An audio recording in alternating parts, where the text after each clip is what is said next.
Hi guys! Welcome to part 4 of our vlog. So mga 11:30 to guys, ang aga, nagtakas na kami to halin sa paligo namon sa Diniwid. And after that, nagpahuway-huway kami dito sa inistara namon nga balay. And then nagbaka lang kami sang cup noodles kay may Changi to sila. Mga 2:30 na isang hapon, no, naglakat-lakat na kami diri sa may White Beach. Lantaw-lantaw sa palibot. Samtang sige, amon ding alagaw-lagaw, naging gutom na kami guys. So, makaon na lang kami. Na-decide namon nga sa Army Navy kami makaon kay nanamian kami di sang ila nga burger. So sang una may ara sang Army Navy sa Iloilo pero wala doon nag-close na sila.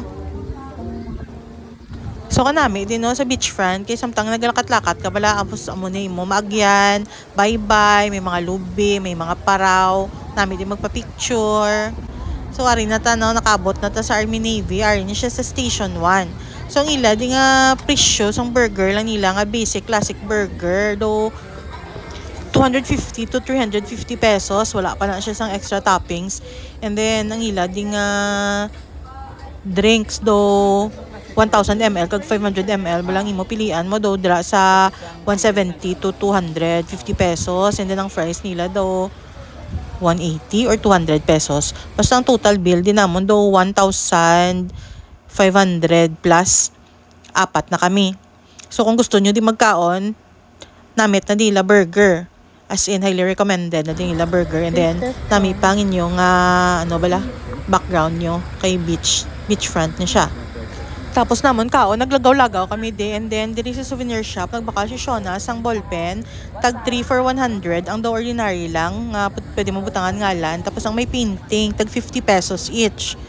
Actually, wala man kami ulubrahon subong adlaw malagaw-lagaw lang man kami kagti syempre yung bata ni namon nga isaya picture lang ni siya nga picture. So miyad lang kay ara si tataya para magpicture siya. Gahulat kami ni sang iba namon nga mga upod no kay lain-lain kami bi hotel. And then, nagpa-picture kami di sa San Casolo. Tag 20 pesos per head na ding bayad. So, kung apat ka mo, 80. So, the night before, gali nalipat ko no kagabi, nagpa-picture man kami diri. So, lain ang itsura sang night no, may suga siya ya. Isa ni sa mga butang nga dapat ubrahon mo, hindi ko naara ka sa Boracay. Miwa ni siya gali no. So, love Boracay, gini siya. And then, damo na di nga panghatag sa mga freebies sa gilid. May mga nagapag-game sila and everything. So kami, nag-decide kami nga makaon kami isang Mango Mama, no? Tag 320 ni siya per order.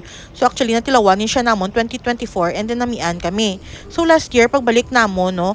On the way na kami pakadto diri. As in, makaon, nagid lang kami Nag-inaway kami sang bana ko, samtang galakat. Nagbais kami. So wala na dayon. So imbes nga makakaon kami, nagpuli kami na diretso si Lilo. So isa ko ni katuig, naging crave ning Mango Mama nga ni. So hindi ko magpasugot, nga maginaway naman kami. Kag 2 years, nagid ang cravings. Charot. So dapat makaon to niliwat. So namit siya guys, may suman siya sa dalom. Worth it siya, pwede nyo man ma-share. So after namon kaon no, naglakat kami liwat pagwa sa Dimol, nagtakadto kami di sa Boracay Wetlands. So nagpungko kami na di.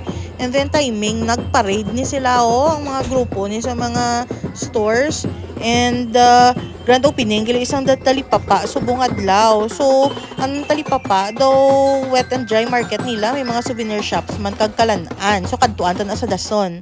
So sinsari naman lang kami din, nagpa-picture na lang kami liwat kay wala gawa tao.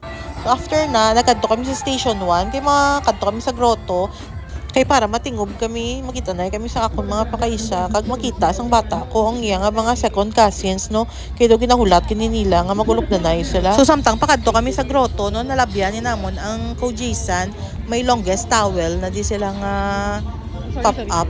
Tapos may ara sila sang kapanghatag sila na da sang sunscreen nga libre.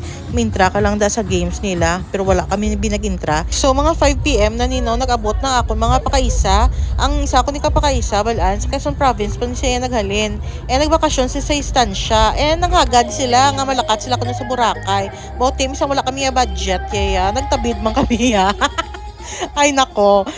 So thank you very much kili no sa akong manghod for partially sponsoring our trip. Without you, this will not be possible. Thank you so much.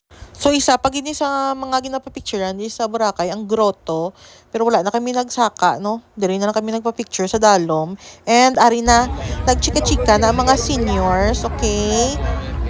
Meeting di abanse anay, ano da ang chismis.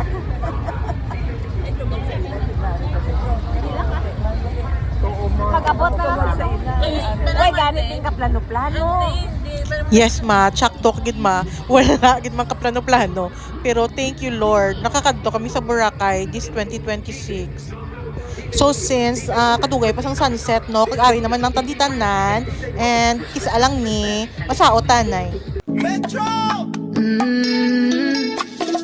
Oh my, she's a long way from suburban towns. Key to the city for the love, got her hurting now. Oh my, she's a long way from suburban towns. So impromptu lang na siya nga saot ha, wala na siya practice ha. May na kay game si ante. And nagahulat na kami di gyapon sang sunset guys. And nagaplano na kami, ano brown taniti man, siguro maura-ura taguro ay. Maubra taguro sang music video. Charot. Tuwing hawak ko ang iyong kamay, okay sarap sa ilalim ng kalawakan. Kapag kapiling kang tumitig sa kawalan, saksi ang buwan at bituin sa pagmamahalan nating dalawa. Te okay man guys. Do wala lang kami gaway no. Do wala lang kami bala gabaysay. Char. Pero ari na guys, golden hour na naman liwat and i-enjoy tagi jang sunset sa Boracay kay talagsa lang ni. After sa sunset, hindi break kami di pa niya po ni Ma'am Den. Thank you Ma'am Den. Nagsakay lang kami i-trike pakadto di kay medyo layo siya. After pa niya po, nagbaka lang kami tubig sa Budget Mart and then mapuli na kami sa hotel. So nagbulan, galing isubong. Grabe, basi diri pa ko mag-transform balaw. Te guys, hasta na lang di. Boss naman, bye!